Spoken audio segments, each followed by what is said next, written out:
한 인생이 요람부터 무덤까지 그 인생을 살아갈 때 그의 삶을 지탱해주는 가장 중요한 관계가 여러분 무엇이라고 생각합니까? 쉽게 말해서 내가 이 땅을 살아가면서 나에게 있어서 떼려야 뗄 수 없는 가장 중요한 인간관계, 그것은 무엇일까요? 여러분이 짐작하시는 대로 그 답은 가정입니다. 가정의 소중함은 여러 가지 책과 매체와 또 현재 고령화 사회로 들어가고 있는 이 시대에 너무너무 중요한 메시지로 저희들에게 이야기하고 있습니다. 그 중에 가족, 부활이냐 몰락이냐 하는 그 책에 보면 가정의 소중함을 한 예화로 시작을 하고 있습니다. 그 예화의 내용은 이렇습니다. 1846년 81명의 일행이 미국의 서부 캘리포니아로 여행을 떠납니다. 그런데 그 여행의 무리 가운데 대가족들이 많았고, 그리고 혼자 여행하는 젊은이들이 또 많았습니다. 그리고 안내하는 사람들이 주로 있었다고 합니다. 그런데 그들이 여행을 시작할 때가 11월 초였습니다. 11월 초에 여행을 하는데 갑작스럽게 토네이도가 불어와서 눈 폭풍에 갇혀버리고 맙니다. 그래서 골짜기에 갇히기를 무려 6개월 동안 그들이 고립되기 시작합니다. 그래서 이듬해 4월 25일 날 그들은 이제 구조팀에 의해서 구조를 받게 되는데, 누가 끝까지 생존했을까요? 그 책에 그렇게 적혀 있습니다. 건장한 독신들이 다 살아남아서 생존했지 않을까, 이렇게 사람들이 추측했는데 반대였습니다. 노인들과 병자들 그리고 아이들은 대부분 살아남았는데, 이렇게 건강한 청년들, 또 건강하게 독신으로 살고 있는 그런 남녀들은 대부분 사망했다는 것입니다. 그럼 과연 무엇이 노인과 병자와 아이들을 그렇게 생존할 수 있게 하였는가? 보니까 가족의 보살핌 때문이었다라는 것입니다. 가족이 보살펴주고, 가족이 함께 있고, 가족이 위로하고, 가족이 곁에 있으니까 살아가고 버티고 인내할 힘들이 생겼다라는 것입니다. 만약 우리가 여러분 고립된 삶을 살게 된다면, 가족이 있다면, 가족과 함께 한다면 아마 우리도 이렇게 오랫동안 살아 있을 수 있었을 것입니다. 성경에서 말하는 가족은 매우 중요합니다. 이미 창세기에서도 하나님은 창조의 작품으로 가정을 우리에게 소개하고 있습니다. 아담과 하와를 통해서 하나님이 가정을 세우셨습니다. 그 가정을 통해서 하나님이 하시려고 하셨던 것은 이 땅에 하나님 나라를 세우는 것이었습니다. 그러나 사탄은 그 가정을 파괴하고 무너뜨리려고 온갖 노력을 기울입니다. 그럼에도 불구하고 하나님은 복음으로 가정을 세우셨습니다. 그리고 궁극적으로 예수 그리스도 안에서 한 영적인 가족으로 형제 자매들을 부르셨다 하는 것입니다. 그래서 여기 앉아있는 여러분들도 혈육의 가정이 있지만 예수 안에서 이미 우리는 영적인 새로운 가족이 되었다는 것을 잘 알고 있을 것입니다. 혈육의 가족이 중요합니다. 그래서 부모님과 함께 행복하게 사는 것 중요하고, 앞으로 우리 청년들은 내가 이제 가정을 이룰 거니까 그 가정을 어떻게 세워가야 할까, 또 방금 가정을 이룬 가정들은 어떻게 하나님이 기뻐하시는 가정을 세워가야 할까, 그런 생각 속에 아마 행복한 시간을 보내고 있을 것입니다. 저는 오늘 이 말씀을 통해서 우리가 하나님의 가족으로 부름받았는데 그 하나님의 가족이 어떠한 삶을 살아야 하는지 룻기 말씀을 통해서 한번 말씀을 나눠보려고 합니다. 1절에 보시면 사사들이 치리하던 때 그 땅에 흉년이 들었다, 이렇게 말씀합니다. 룻기의 시대적 배경은 사사시대 말기입니다. 이 시대는 매우 암울한 시대였습니다. 그런데 그 가정 가운데 한 가정이 위기를 맞이했다, 이렇게 되어 있습니다. 그 위기는 베들레헴에 기근이 생긴 것입니다. 베들레헴은 여러분 떡집이라는 뜻입니다. 떡이 가득하다, 포도주가 넘친다, 그것은 하나님께서 자기 백성들에게 일용할 양식을 풍족하게 주시는 은혜의 장소다라는 그런 뜻입니다. 그런데 그 장소에 기근이 생겨서 먹을 것이 없어진 것입니다. 성경에서 말한 이 기근은 하나님의 언약의 저주입니다. 무슨 말입니까? 하나님의 백성들이 하나님 말씀대로 살아야 됩니다. 그런데 하나님 말씀대로 살지 않으면 하나님께서 전쟁을 일으키시고, 그리고 전염병을 보내시고, 그리고 기근을 보내셔서 얘들아 너희들 정신 차려, 하나님 말씀 어기고 살고 있지 않니? 내 말을 듣고 순종하고 살아와야지 하는 채찍으로 하나님께서 이 세 가지를 사용하신 것입니다. 그렇다면 이 베들레헴에 기근이 생긴 것은 하나님 우리를 심판하시고 징벌하시고 우리를 죽이시려는 것이 목적이 아닙니다. 우리로 하여금 회개하고 하나님 앞에 다시 나아오고 하나님의 말씀을 따라서 살아라 하는 사랑의 채찍인 것입니다. 이 문제를 해결하기 위해 백성들은 회개해야만 했었습니다. 그리고 하나님께 더 가까이 나아가야만 했었습니다. 그런데 이때 엘리멜렉 가정은 이 문제를 해결하기 위해서 어떤 방법을 동원했습니까? 성경에 보니까 1절 후반부에 모압 지방에 가서 거류하였는데 이렇게 되어 있습니다. 모압 지방으로 이사를 하러 갔다라는 것입니다. 근데 여러분, 왜 하필 모압으로 갔을까요? 신명기 23장에 가보면 모압은 여호와의 총회에 들어오지 못하는 민족이다. 그래서 그들과 절대적으로 교제하면 안 된다. 교류하면 안 된다. 같이 결혼해서도 안 된다. 이런 강력한 메시지를 던져주고 있습니다. 그런데 엘리멜렉 가정이 먹고 살기 위해서 선택한 방법이 회개가 아니라 살기 위해 모압 지방으로 갔다는 것입니다. 기근이 찾아왔을 때 우리는 가난한 자들을 돌보아야 합니다. 기근이 찾아왔을 때 우리는 하나님의 자비를 구해야 됩니다. 우리 가정에 위기가 찾아왔을 때 이 가정을 시작하신 이도 하나님이시고 이 가정을 지탱하신 분도 하나님이시고 이 가정을 끝까지 보살피고 인도하는 분이 하나님이십니다. 그렇다면 하나님께 가서 물어보고 여쭤보고 인내해야만 했었습니다. 그런데 그들이 자기들의 재산을 지키기 위해서 꾀를 내어서 그 지역을 떠나버립니다. 그리고 하나님 가지 마라고 하는 그 모압 땅에 가서 약속의 땅이 아닌 세상으로 하나님이 저주하신 그곳으로 그들이 도망을 가버린 것입니다. 그런데 여러분, 신자들에게서 이런 상황이 일어날 때가 있다는 것을 우리는 주목해야 됩니다. 왜냐하면 여러분, 엘리멜렉이라는 것은 매우 성경적인 이름입니다. 저희 공동체에 성경이, 요한이 이런 형제 자매들이 있습니다. 네, 아주 성경적인 이름입니다. 좋은 이름이죠. 그런데 여러분, 엘리멜렉이 그 당시에 엄청나게 탁월한 이름입니다. 엘리 라마 사박다니, 무슨 말인지 아시죠? 다 이해하셨죠? 나의 하나님 어찌하여 나를 버리시나이까 하는 그때 엘리가 여기 나오는 엘리입니다. 그럼 뒤에 붙어있는 이 멜렉은 뭡니까? 말라크의 줄임형인데 그것은 바로 왕이다라는 뜻입니다. 말라크는 다스린다는 뜻이고 멜렉은 왕이라는 뜻입니다. 그럼 이 두 단어를 합치면 어떤 내용으로 해석할 수 있죠? 나의 하나님은 왕이시다. 나의 하나님은 나를 다스리신다. 이런 표현입니다. 우리가 사사시대의 배경을 잘 알고 있습니다. 사사시대는 많은 사람들이 하나님 말씀을 버린 시대입니다. 출애굽하고 난 다음에 3세대들이 여호와를 알지 못하고 다른 세대가 나왔습니다. 다음 세대가 하나님을 따라가야 되는데 다음 세대가 아예 다른 세대가 되어버렸습니다. 그 다른 세대는 다름이 아니라 하나님 말씀을 귀담아 듣지 않는다는 것입니다. 그래서 사람들은 다 자기들의 뜻과 소견대로 살아갔다 이렇게 얘기합니다. 그러면서 전반부와 후반부에 각각 종교적인 타락 이야기를 합니다.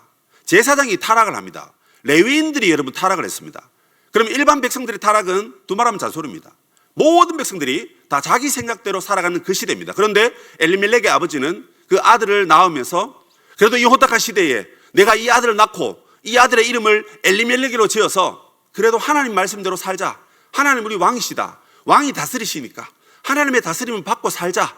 이런 마음으로 이 아들의 이름을 여러분 그렇게 지은 것입니다. 매우 성경적인 이름입니다. 그런데 나의 하나님은 나의 왕이시고 나의 하나님은 나를 다스리십니다 라고 고백해야 될 그 이름을 가지고 나의 하나님은 더 이상 베들레헴에서 다스리지 않으시니까 내 힘으로 내 지혜로 내가 먹고 살기 위해서 모압 땅으로 나는 가겠다. 하나님은 어디 계신지 모르겠고 내 이름은 엘리멜렉이지만 적어도 하나님 나를 보살피지 않는 것 같다. 그래서 많은 사람들이 모압으로 간 것이 아니라 그 중에 제일 이름이 탁월하고 어쩌면 신앙이 제일 나은 사람이었는지도 모르겠습니다. 그러나 그는 자기의 꾀로 베들레헴을 떠나서 하나님의 떡집을 떠나서 모압 땅으로 이주해버리는 크나큰 실수를 저지르게 되는 것입니다. 여러분, 비극이 여기서 끝이 아닙니다. 오늘 말씀 1절에 보니까 가서 거류하였는데 이렇게 되어 있습니다.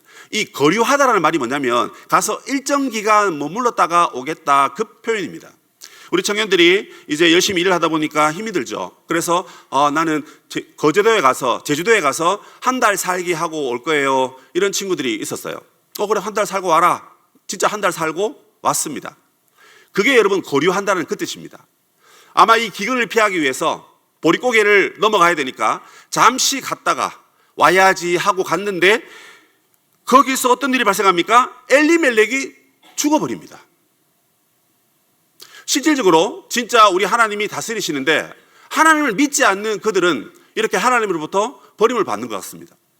어떻게 죽었는지는 성경에 정확하게 이야기하고 있지 않지만 엘리멜렉이 죽었다. 무슨 말입니까? 나의 하나님은 나의 왕이신데 우리 하나님이 더 이상 이들을 다스리지 않고 이들을 보호하지 않고 이들과 함께하지 않는 듯한 그런 인상을 우리가 받게 되는 것입니다.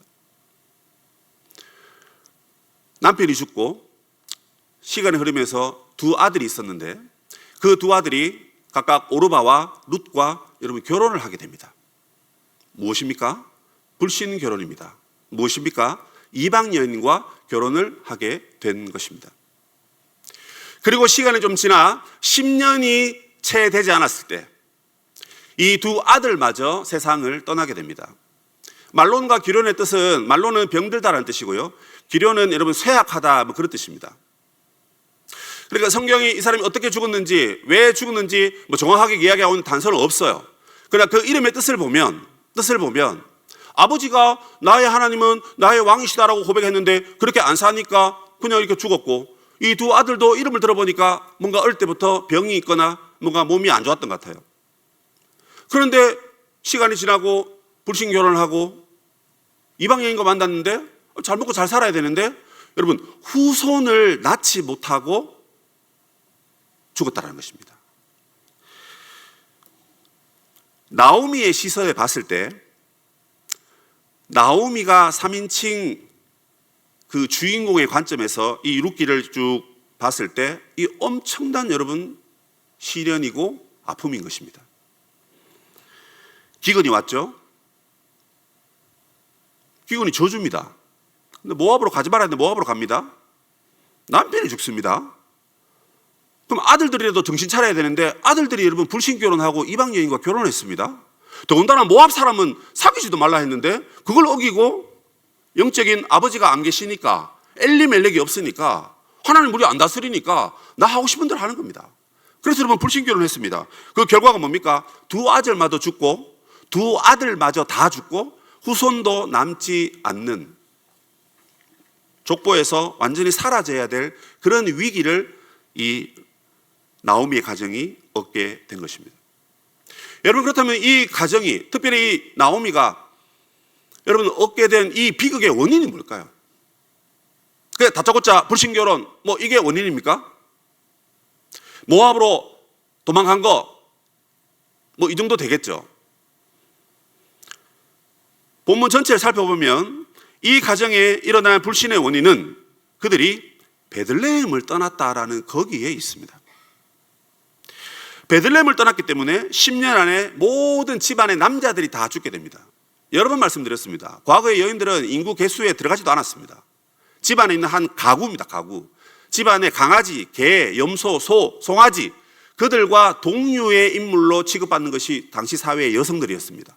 노인들은 말할 것도 없고요. 전투력도 안 되고 농사할 수 있는 힘을 갖고 있는 그런 인물들도 안 되는 것입니다. 물론 생명을 잉태하고 아이를 낳게 하는 정말 창조의 신비를 드러내는 그런 아름다운 여성들이지만 당시 사회는 여성들의 힘이 없기 때문에 그냥 그렇게 무시를 당해야 했던 사회였습니다. 그런데 그 가정에 남자가 아무도 없습니다. 밤에 도둑이 쳐들어오면 어떻게 합니까? 그리고 여자들이 살고 있는데 그들을 당연히 무시할 수밖에 없죠. 이 비극적 원인이 찾아온 것은 그들이 베들레헴을 떠났기 때문이다.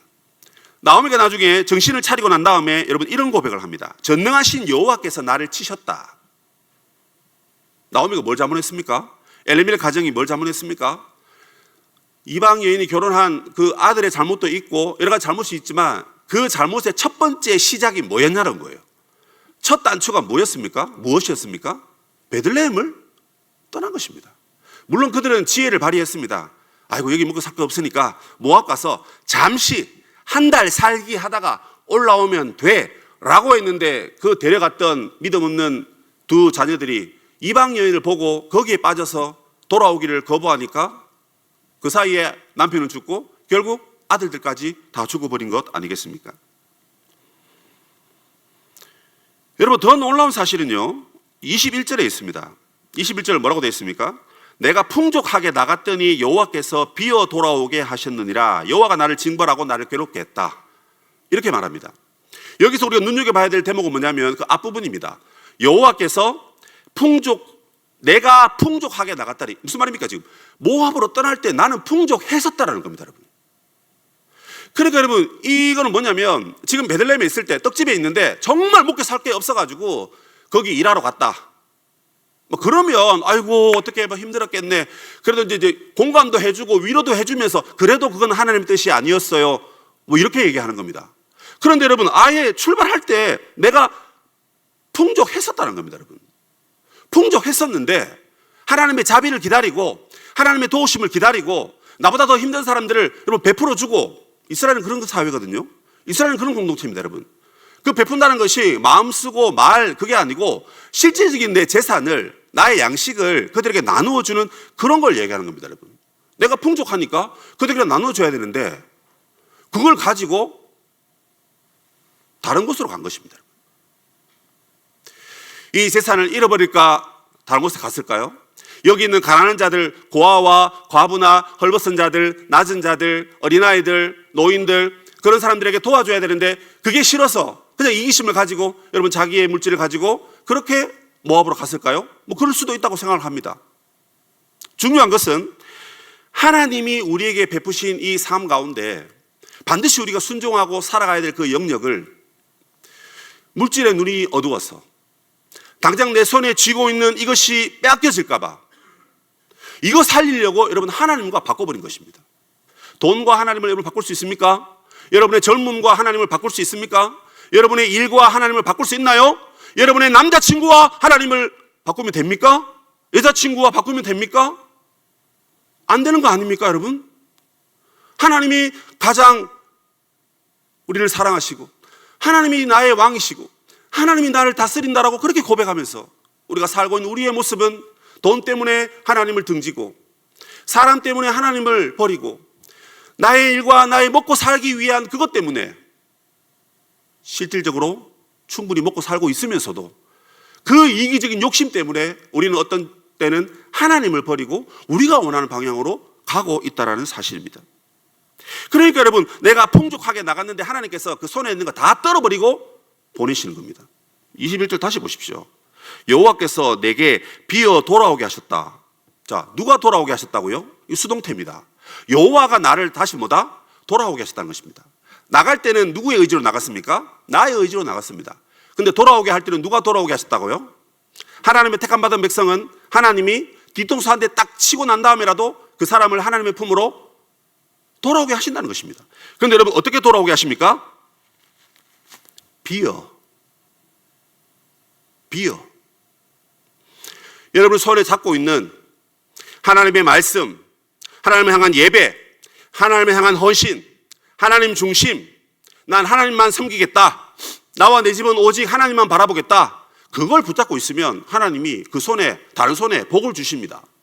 근데 그거 아닌 다른 거 붙잡고 돈 붙잡고 재산 붙잡고 내 지혜와 내 능력 붙잡고 나갈 때는요, 우리의 손에 갖고 있는 그 모든 걸 하나님이 다 떨어버리고 빈 털터리로 돌아오게 합니다. 그래서 여러분, 나오미는 여러분 기쁨, 즐거움이라는 뜻입니다. 그럼 이 나오미의 기쁨, 즐거움은 뭘 말하는 걸까요? 세상으로 나갔기 때문에 내가 기쁘고 즐거운 겁니다. 세상에 있는 것이 내가 너무 행복하다는 겁니다. 교회에 있으면 참 죽은 사람같이, 과부같이, 그렇게 호라비같이 그렇게 있는데 세상에만 나가면 나는 신이 납니다. 그 뜻입니다. 그런데 나를 나오미라 부르지 마라. 나오미가 돌아오고 난 다음에 이거 저 사람이 나오미가 아니냐 하니까 얘들아, 나를 나오미라 부르지 마라. 나를 마라라 불러라. 이렇게 말합니다. 마라가 뭡니까, 여러분? 기쁨의 반대, 즐거움의 반대, 슬픔, 괴로움, 절망, 이런 뜻입니다. 그 슬픔, 괴로움, 절망 무슨 말입니까? 내가 머리 서서 내가 이 재산을 보호하고 이 재산을 불리기 위해서 갔었는데 다 잃어버렸다. 다. 여러분, 돈만 잃어버리고 왔으면 그나마 좀 나은 거 아닙니까? 남편도 없고.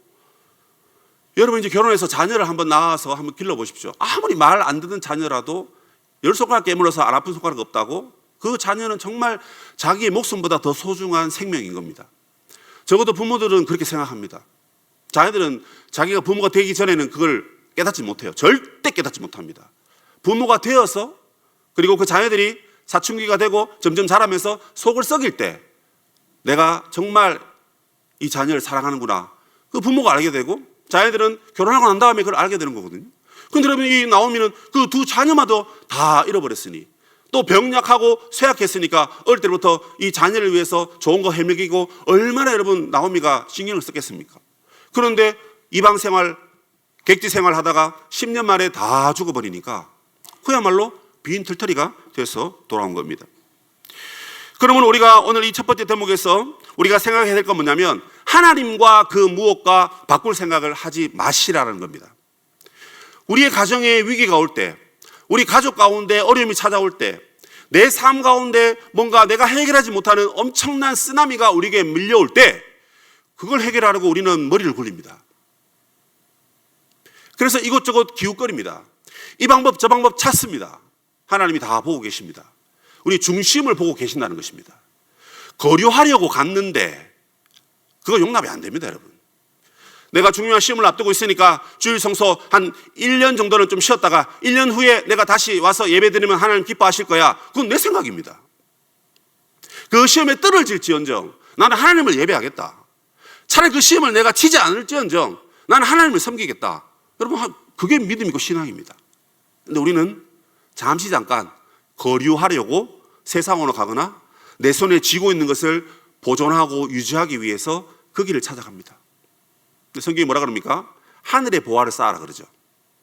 거기는 좀과 동록이 없다 그럽니다. 이 동록이 뭐냐면 여러분, 철에 있잖아요, 그죠? 철이 변하는 것을 동록이라고 그럽니다. 하늘의 보화를 쌓아두면 그럴 일이 없다는 겁니다. 땅의 보화를 자꾸 쌓아두니까 좀과 동록이 생겨서 자꾸 내 재산이 잃어지고 사라지고 빼앗기더라는 것입니다. 그러므로 우리가 여러분, 하나님을 중심에 모시는 가정이요, 하나님을 마음에 모시는 그런 신앙인으로 우리가 여러분 살아가야 한다는 것입니다. 이 엘리멜렉이 여러분 그 판단을 잘못하고 그 아들들이 불신결혼을 하면서 그 마음에 하나님이 없으니까 이 가정이 하루아침에 완전히 초토화된 것입니다. 이 가정 자체가 아예 무너진 것입니다, 여러분. 여러분의 삶 가운데 하나님을 여러분 중심으로 모십시오. 그러기 위해서 첫 번째, 우리 가정이 아직까지 복음 안에 하나가 되지 못했다면 지금까지 여러분 기도하고 계시겠지만 더 힘써 열심히 부모님의 복음화를 위해서, 우리 형제 자매들의 복음화를 위해서 여러분 기도하십시오. 아무리 우리가 잘 살고 아무리 우리가 부자라 할지라도 하나님을 알지 못하는 가정은 그 손에 갖고 있는 모든 것이 어쩌면 빼앗겨 버릴 수도 있을 것입니다. 그러므로 영원히 변치 않으시고 우리를 사랑하시되 끝까지 사랑하신 그 하나님을 우리 가정의 주인으로 모셔야 됩니다. 그래서 여러분, 믿는 가정이라면 우리 꿈터에 믿지 않는 누구누구 어떤 형제 자매들의 가정을 위해서 여러분 함께 기도해 주십시오. 우리 가정은 하나님의 은혜로 내가 태어나 보니까 이미 믿음 안에 있더라는 것입니다. 이미 복음 안에 있더라는 것입니다. 얼마나 감사합니까? 그런데도 농땡이 피우고 있다면 여러분 회개하십시오. 그리고 우리 가정이 예수님 더 잘 믿는 가정이 되게 해달라고 여러분 그렇게 기도하십시오. 그리고 우리 주위에 있는 아직 믿지 않는 가정, 또 그 기도 제목 때문에 힘들어하는 가정이 있다면 이 나오미 가정, 엘리멜렉 가정의 이야기를 들으시고 그 가정을 위해서 여러분 중보해 주십시오.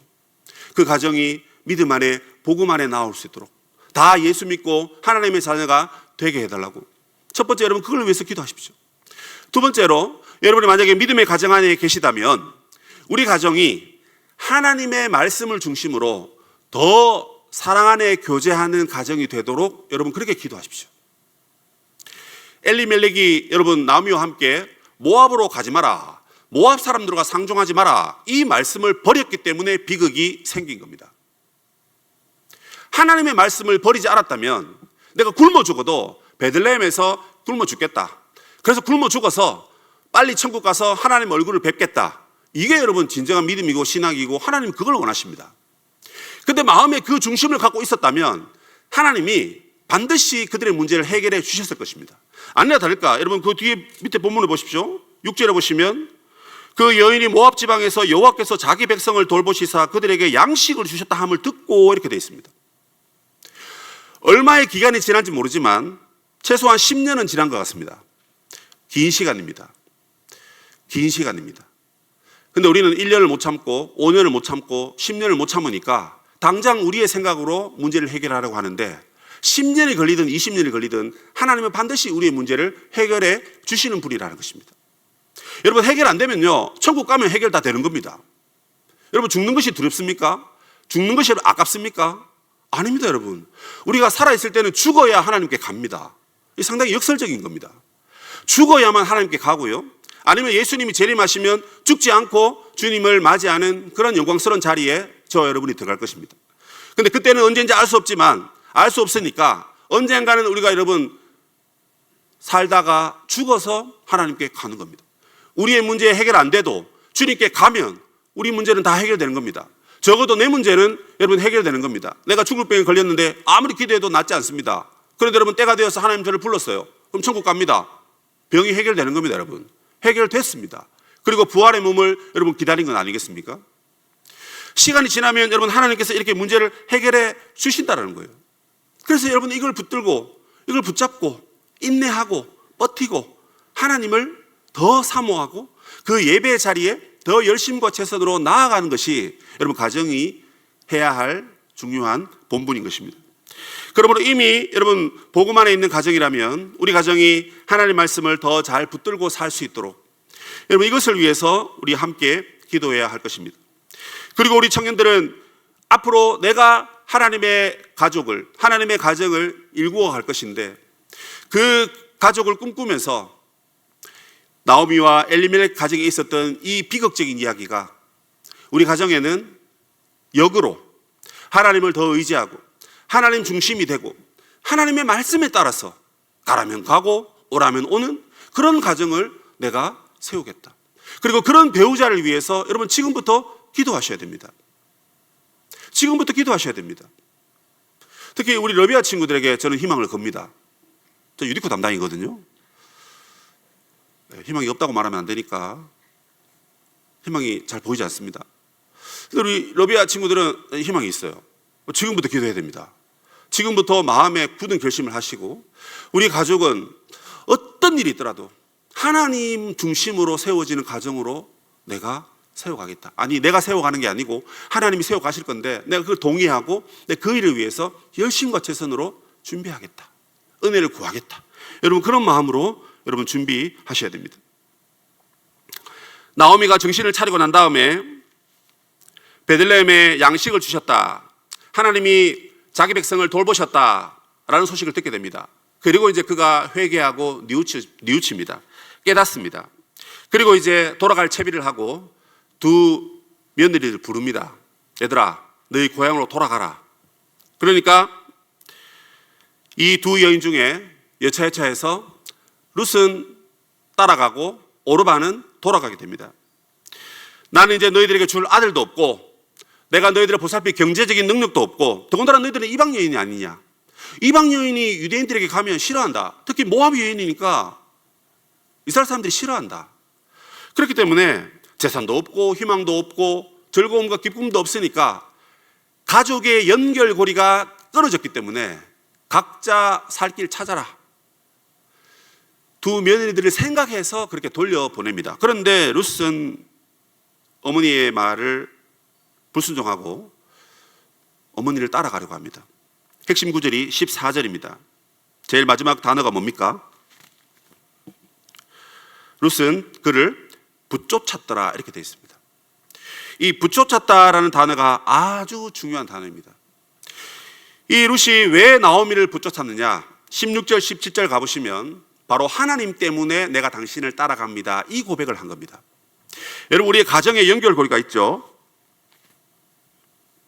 가정의 연결고리가 뭡니까? 최초의 연결고리는 서로 좋아서입니다. 서로 예쁘고 잘생겼으니까 여러분 그래서 상대방을 좋아하고 그래서 결혼하려고 하고 결혼을 합니다. 그러다가 자녀가 태어나면 이 자녀가 우리 가정의 연결고리가 됩니다. 그리고 한 10년, 20년 살면요, 이제 좀 재산이 좀 모이기 시작합니다. 야, 역시 내가 남편을 잘 골랐어. 우리 남편 참 능력이 있어. 돈을 잘 버네. 그래서 좋은 집도 사고, 좋은 차도 타고, 우리 아이들 좋은 것들도 먹이고 입히고 뭐 그렇게 삽니다. 그래서 서로 사랑했다가 좋아했다가 자녀 때문에 그리고 재산 때문에 그 외에 어떤 경제적인 능력이나 여러 가지 때문에 가정의 연결고리가 계속 체결됩니다. 그걸 부인할 수는 없습니다. 그죠? 이왕이면 여러분 돈도 많고 잘생기고 자녀들도 건강하고 엄마 아빠의 좋은 점을 잘 물려받으면 여러분 그 행복한 가정 뭐 그렇게 보통 보지 않습니까? 그런데 그 연결고리가 여러분 나쁜 건 아닙니다. 그런데요, 그 연결고리가 여러분 이 땅을 떠나려고 할 때 그 연결고리가 여러분 끊어진다라는 것을 우리는 기억해야 됩니다. 지금 이 가정에 여러분 남자들이 다 죽었지 않습니까? 여자들만 덩그리 남았습니다.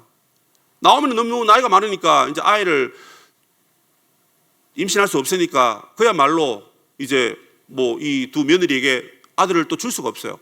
근데 이 며느리들은 젊으니까 모함 남자들에게 시집 가면 또 잘 살 수 있습니다.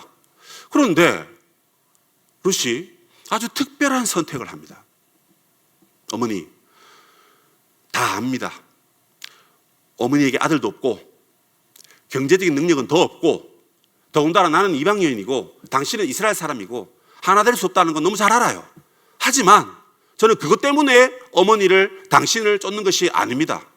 어머니 하나님이 내 하나님이 되고 어머님이 가시는 곳에 나도 가고 어머니의 머무는 곳에 나도 머물고 어머니가 가는 그 길에 나도 가겠다. 죽음 외에 어머니와 나 사이를 떼어낼 수 있는 것은 아무것도 없습니다. 그래서 저는 어머니를 붙잡고 싶습니다. 이 붙잡다라는 이 단어는 존경해서 따라가는 것을 말하는 겁니다. 왜 여러분이 나오미를 존경합니까? 나오미가 믿고 있는 하나님 때문입니다. 여기에서 여러분 우리는 이 가족의 새로운 관계가 형성되는 것을 보게 됩니다. 세상의 가족의 연결고리는 내가 죽으면 끝입니다. 남편이 죽어버리니까 여러분 가족이 해체되는 거 아닙니까 지금? 그래서 오르반은 같지 않습니까? 가족 끝입니다. 그런데 룻은 하나님 때문에 나오미와 룻이 가족으로 연결되는 것을 오늘 성경이 여러분 말하고 있는 것입니다. 그러므로 여러분 혈육의 가정이 있으시죠? 집에 어머니 아버지 계시죠? 너무 소중한 분 아닙니까? 그죠? 예수 믿지 않는 어머니 아버지라도 여러분 소중한 거 아십니까?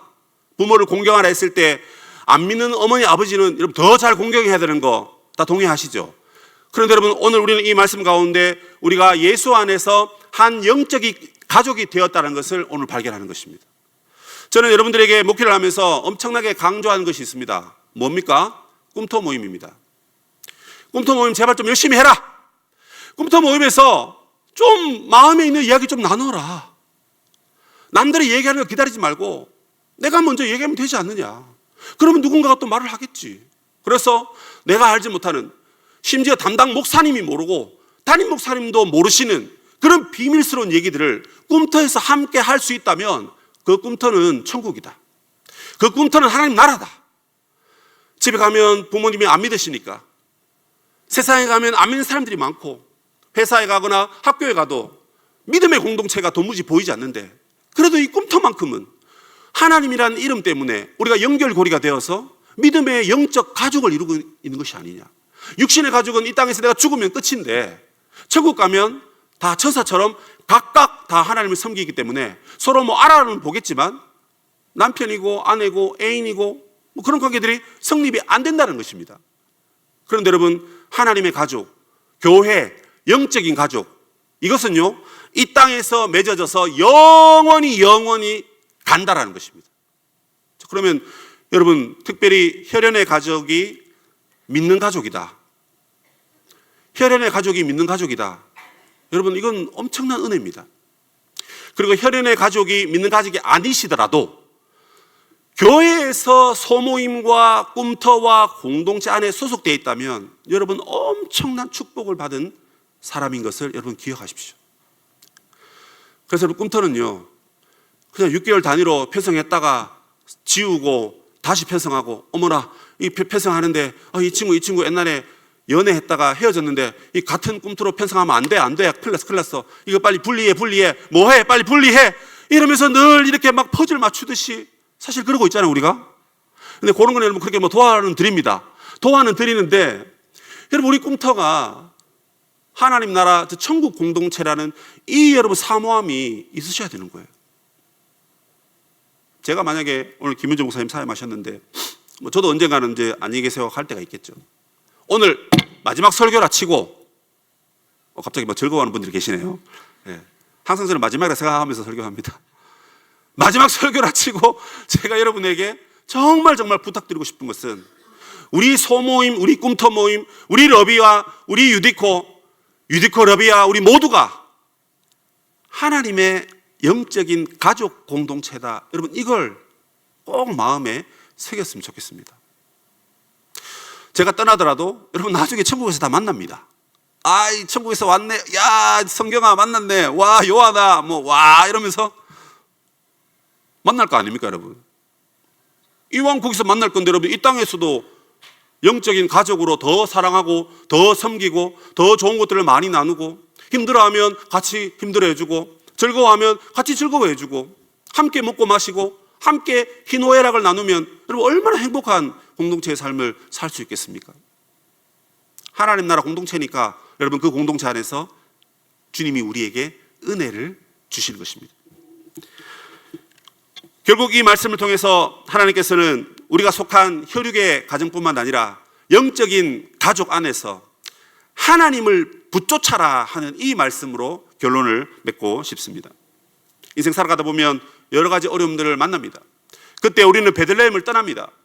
그런데 여러분 엘리멜렉이라 하는 그 이름을 가진 사람은 하나님을 떠났는데 이방인이요 여인인 그 룻은 여호와를 붙쫓았더라. 자, 여러분 선택하십시오.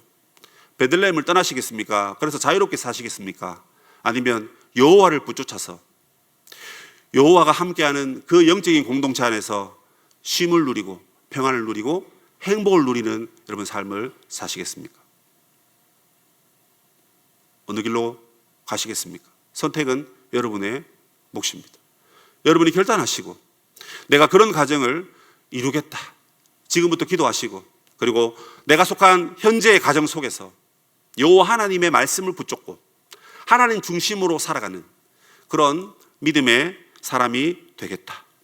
여러분 그렇게 결단하시는 우리 모든 성도님들, 특별히 우리 청년들이 되시기를 주님의 이름으로 부탁드립니다. 아멘.